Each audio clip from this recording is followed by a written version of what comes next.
सबसे पहले बात करेंगे अर्निंग्स की, क्योंकि पीएनबी हाउसिंग के नतीजे आए हैं और दूसरी तिमाही में पीएनबी हाउसिंग के नतीजे कमजोर रहे हैं। कंपनी का मुनाफा 55% गिरा है, वहीं आय में भी कमी दिखी है। नतीजे पर बातचीत करने के लिए पीएनबी हाउसिंग के एमडी और सीईओ हरदयाल प्रसाद हमारे साथ मौजूद हैं। Mister Prasad, good morning, welcome to the show. सबसे पहले तो इनफैक्ट सर यही जानना चाहेंगे कि जो डेवलपर लोन्स हैं उनको लेकर आउटलुक क्या है, हाउसिंग लोन्स को लेकर क्या स्थिति दिख रही है और एसेट क्वालिटी जो रही है सेकेंड हाफ में इन सेगमेंट्स में वो कैसी दिखी?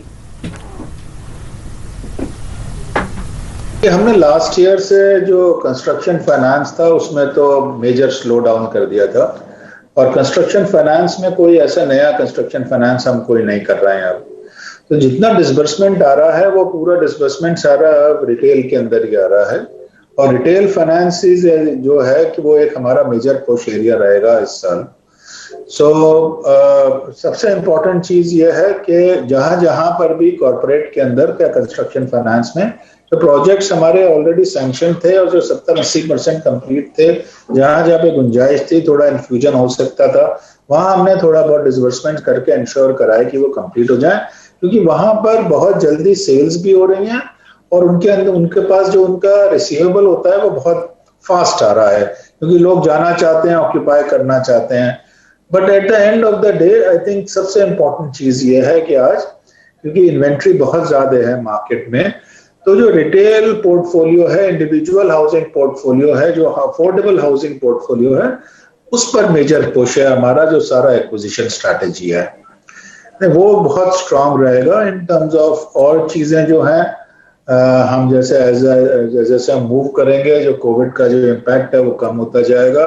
मैं समझता हूं कि ग्रोथ स्टोरी काफी कैलिब्रेटेड रहेगी और काफी ग्रेजुअली इंप्रूवमेंट होगा इसके अंदर एज अगेंस्ट एक हम पुराने जो डबल डिजिट ग्रोथ देखा करते थे जो कि पॉसिबल थी एक टाइम में, वो अब थोड़ी सी तो इनफैक्ट ये सेंस तो हमें मिस्टर प्रसाद बाकी कंपनी से भी बात करके मिला है कि जो इम्प्रूवमेंट होगा यहाँ से वो ग्रेजुअल होगा, स्लो होगा, लेकिन हाँ इम्प्रूवमेंट होना शुरू हुआ है। वहीं अगर हम प्रोविजनिंग की बात करते हैं मिस्टर प्रसाद, तो अब दो तरीके की प्रोविजनिंग हो गई है, एक कोविड प्रोविजनिंग और दूसरी है रेगुलर प्रोविजनिंग।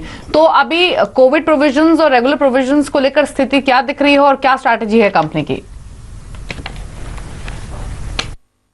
अब तो कोविड रिलेटेड प्रोविजन का नहीं है, वो तो उसी टाइम पर मार्च में ही करा गया था कोविड रिलेटेड प्रोविजन। अभी जो करा है वो पूरा हम इंड एस पे हैं, हम इंडियन गैप पे नहीं है, तो इंड एस में प्रोविजन वैसे भी बहुत ज्यादा होता है। इंडियन जो बैंक्स वगैरह हैं वो सब इंडियन गैप पे चलते हैं, जो एनबीएफसी और एचएफसी हैं वो इंड एस पे रहते हैं, उसी में बहुत फर्क है। अगर आप हमारे लिए देख लें, अगर हम इंडियन गैप के हिसाब से किसी भी बैंक की तरह अगर हमने किया होता तो हमें 600-700 करोड़ का ही प्रोविजन करना पड़ता। हमने करा है अराउंड ऑलमोस्ट 2000 करोड़ का प्रोविजन। तो आप देख लीजिए 115% का हमारा कवरेज प्रोविजन कवरेज रेशो है।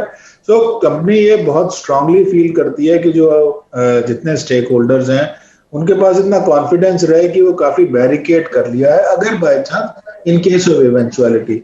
प्रोविजन सिर्फ इवेंचुअलिटीज के लिए किया जाता है और ये देख के किया जाता है कि आपके पास असेट क्या है। हाउसिंग में फॉर्चुनेटली हर समय एक मॉर्गेज असेट है।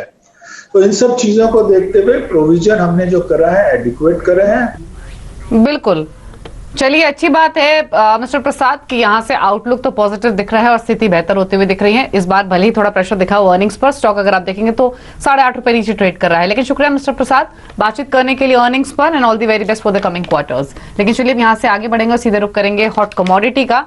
और आज जो हॉट